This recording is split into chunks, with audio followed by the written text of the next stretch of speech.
Good morning everybody. आज area और perimeter का कुछ सवाल कराते हैं। ठीक है, आपके बुक का 17 चैप्टर है, पीछे वाला का 11 चैप्टर का है। आप इसका कंसेप्ट सीखिए, उसका कैलकुलेट करने सीखिए, फॉर्मूला को रिमेम्बर करिए और थोड़ा बहुत कैलकुलस है बोडमास का, मल्टीप्लाई और एडिशन ऐड, और उनका थोड़ा सा डिवाइड का वर्क होगा। उनके बाद ये आपका एरिया पेरीमीटर फिनिश है ना।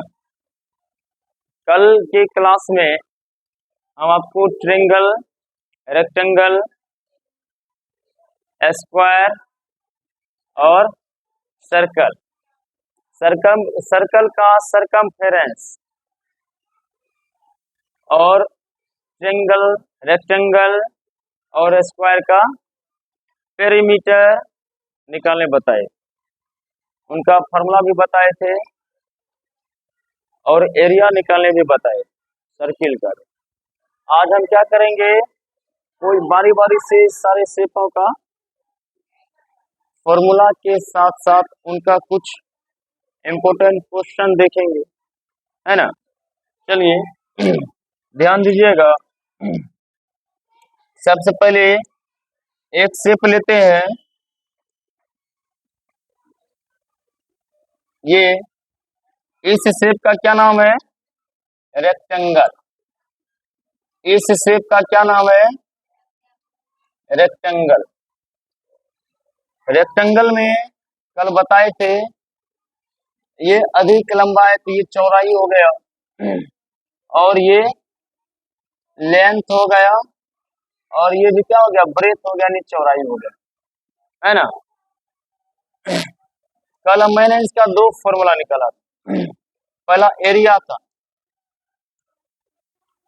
Area equal to length into breath.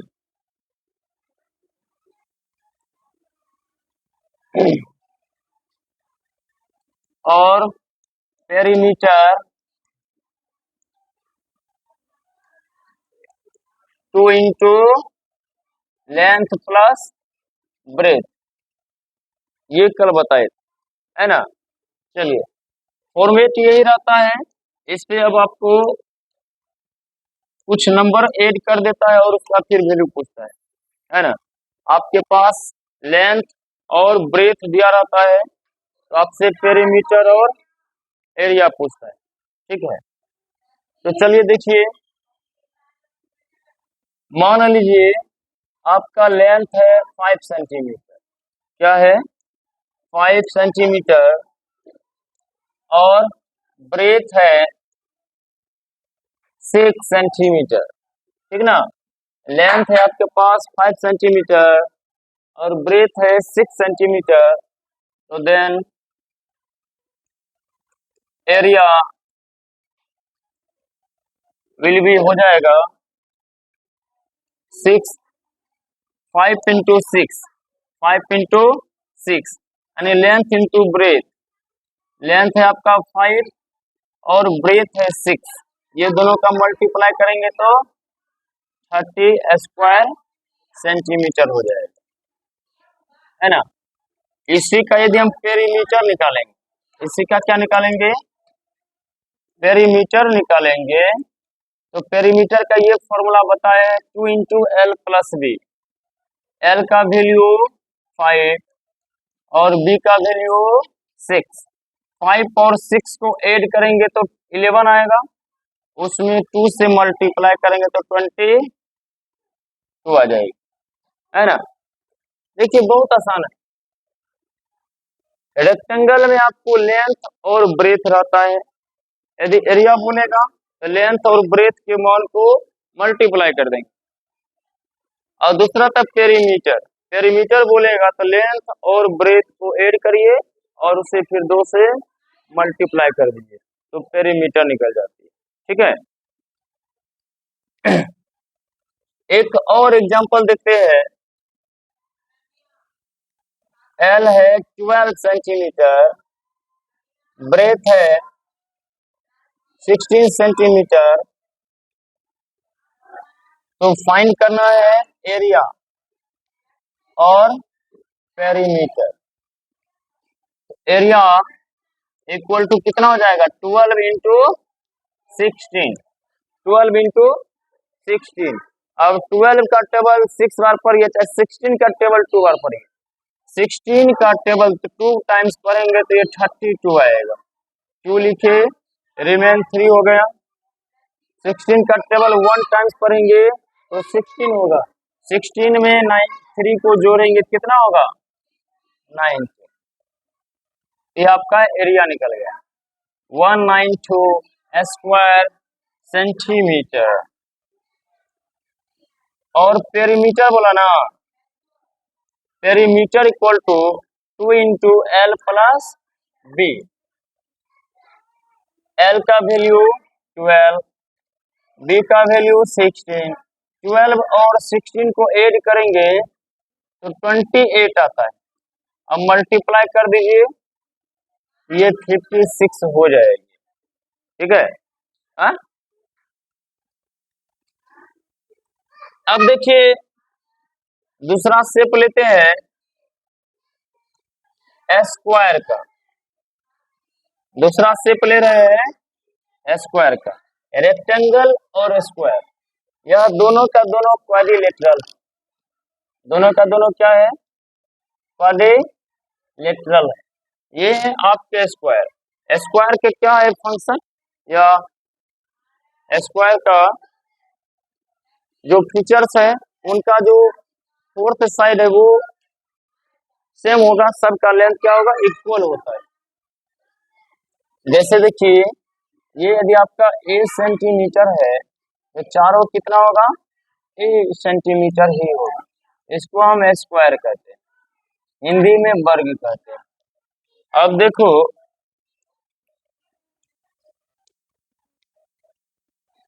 यदि आपके पास साइड दे दे 5 सेंटीमीटर तो पहला एरिया बोलेगा निकालने के लिए, है ना। एरिया इक्वल टू बताए हैं कल, side into side, side into side. Side है आपका ए, है ना, ए इंटू ए। ए का वैल्यू कितना, 5, तो 5 इंटू 5 कितना, 25 स्क्वायर सेंटीमीटर। और दूसरा पेरीमीटर, पेरीमीटर इक्वल टू कल बताए थे 4 into 1 side, 4 into 1 side. 1 side आपका ए है जिसका वैल्यू दिया हुआ है 5। अब इसके मल्टीप्लाई करने पर ये 20 आ जाएगा, है ना। एक और एग्जांपल लेते हैं, if a equal to 12 centimeter then find the area and perimeter। चलो देखो एरिया निकालेंगे। एरिया का फॉर्मूला अभी फिर बताया आपको, साइड इंटू साइड, यानी साइड का स्क्वायर। साइड को हम ए से डिनोट करते इसलिए ए का स्क्वायर हो जाएगा। ए का वैल्यू कितना है, 12, तो 12 का स्क्वायर, 12 का स्क्वायर का मतलब 12 इंटू 12। जब इनको मल्टीप्लाई करेंगे तो 144 स्क्वायर सेंटीमीटर आएगा। सेकेंड है पेरीमीटर। स्क्वायर का पेरीमीटर होता है 4 इंटू 1 साइड। 1 साइड का वैल्यू है 12, 12 से जब मल्टीप्लाई करेंगे तो आपका 48 हो जाएगा। क्या हो जाएगा, 48। ये 48 सेंटीमीटर हो गया, है ना।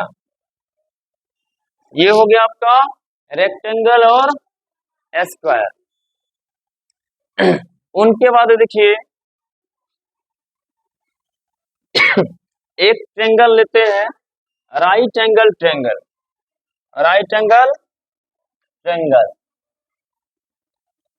सबसे सिंपल और सबसे इजी राइट एंगल ट्रायंगल लीजिए, या तो इक्विलेटरल ट्रायंगल का पहले चर्चा करते हैं, क्योंकि कल हम आपको इक्विलेटरल ट्रायंगल के बारे में बताए हुए हैं। ये है आपका इक्विलेटरल ट्रायंगल, वो भी देखेंगे राइट एंगल ट्रायंगल भी। अभी इक्विलेटरल ट्रायंगल देखते हैं, इसी का नाम है इक्विलेटरल ट्रायंगल। इनका फीचर क्या है, इनका जो एवरी साइड है वह सेम होता है और एवरी एंगल 60 डिग्री का होता है। एवरी एंगल 60 डिग्री और इनका एवरी साइड क्या होगा, इक्वल होता है। मैं इसका नाम भी लिख देता हूं, इक्विलेटरल ट्रायंगल। हिंदी क्या होता है, समबाहु त्रिभुज। अब देखो बहादुर, इसका यदि आपसे एरिया पूछ लिया, बोलो बेटा एरिया का फॉर्मूला, तो आप बताएंगे √3/4 इंटू साइड का स्क्वायर, या side into side, side into side. अब यहाँ पे साइड को हम डिनोट किए हुए हैं ए से, ये क्या लिखेंगे, √3/4 इंटू ए, है ना।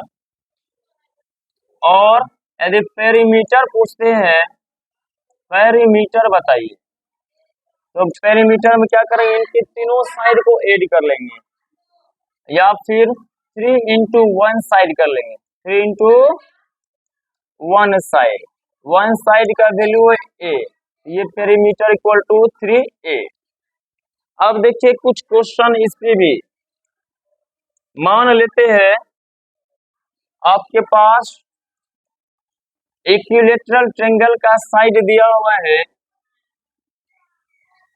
16 सेंटीमीटर, और सेकेंड क्वेश्चन है साइड का वैल्यू दिया हुआ है 12 सेंटीमीटर। तो आपको फाइंड करने के लिए कह रहा है एरिया और पेरीमीटर, एरिया और पेरीमीटर दोनों का क्या निकालेंगे, एरिया और पेरीमीटर। चलिए एरिया इक्वल टू फॉर्मूला आपको लिखा है ऊपर में, √3/4 इंटू साइड। अब देखो यहाँ पर साइड का वैल्यू है 16, साइड का वैल्यू क्या है 16 है, यहाँ पे 16 को 2 बार मल्टीप्लाई करेंगे, है ना। उनके बाद अब देखो बेटा 4 के टेबल में 16 आता है 4 टाइम्स में, इन्हें कटेगा तो काट देंगे, 16 का टेबल 4 टाइम्स करेंगे तो 64 हो जाएगी, √3 स्क्वायर मीटर। और पेरीमीटर बोला नीचे नहीं हट रहा है, इसे साइड में लिखते हैं, यहाँ पे दिख रहा है देखो, तो नीचे नहीं दिख रहा है, तो हम इसका पेरीमीटर इस साइड में बताते हैं। यहाँ पे पेरीमीटर बराबर 3 इंटू 1 साइड, 1 साइड का वैल्यू है 16, मल्टीप्लाई करें कितना होगा 48 सेंटीमीटर। अब इनका भी देखिए √3/4 इंटू ए का स्क्वायर, यानी साइड इंटू साइड, साइड का वैल्यू है 12, तो 12 इंटू 12, 4 का टेबल में 3 बार में ये कट जाता है, ये कितना हुआ 12 3 जा 36, √3 स्क्वायर मीटर। और पेरीमीटर बराबर होता है 3 इंटू ए का वैल्यू 12 मल्टीप्लाई करेंगे तो ये 36 सेंटीमीटर हो जाएगी, है ना। समझ में आया, एक बार फिर से देख लेते हैं। रेक्टेंगल में पेरीमीटर और एरिया निकालने के लिए कहेगा तो वहां पे आपको लेंथ और ब्रेथ देगा, एरिया निकालने के लिए कहेगा तो लेंथ को ब्रेथ के मान से मल्टीप्लाई कर देंगे, उसका जो प्रोडक्ट निकलेगा वही आपका रेक्टेंगल का एरिया हो जाएगा, है ना। यदि पेरीमीटर बोलेगा तो लेंथ और ब्रेथ, लंबाई और चौड़ाई के मान को जोड़ देंगे, जोड़ने के बाद जो निकलता है उसमें 2 से मल्टीप्लाई कर देंगे, तो हमारा रेक्टेंगल का पेरीमीटर हो जाएगा। यदि स्क्वायर का बात करता है, स्क्वायर का जो एरिया होता है वो होता है साइड इनटू साइड, साइड का स्क्वायर। इसमें आपको साइड का वैल्यू देगा, साइड का वैल्यू, यदि साइड का वैल्यू यदि ए देता है तो साइड का, तब एरिया हो जाता है आपका इसका स्क्वायर का साइड का स्क्वायर यानी ए का स्क्वायर। अब जैसे मान लेते हैं साइड का वैल्यू दिया है 5 सेंटीमीटर, 5 दिया है, तब एरिया पूछा तो 5 का स्क्वायर कर देंगे यानी 5 इंटू 5, 5 इंटू 5 25।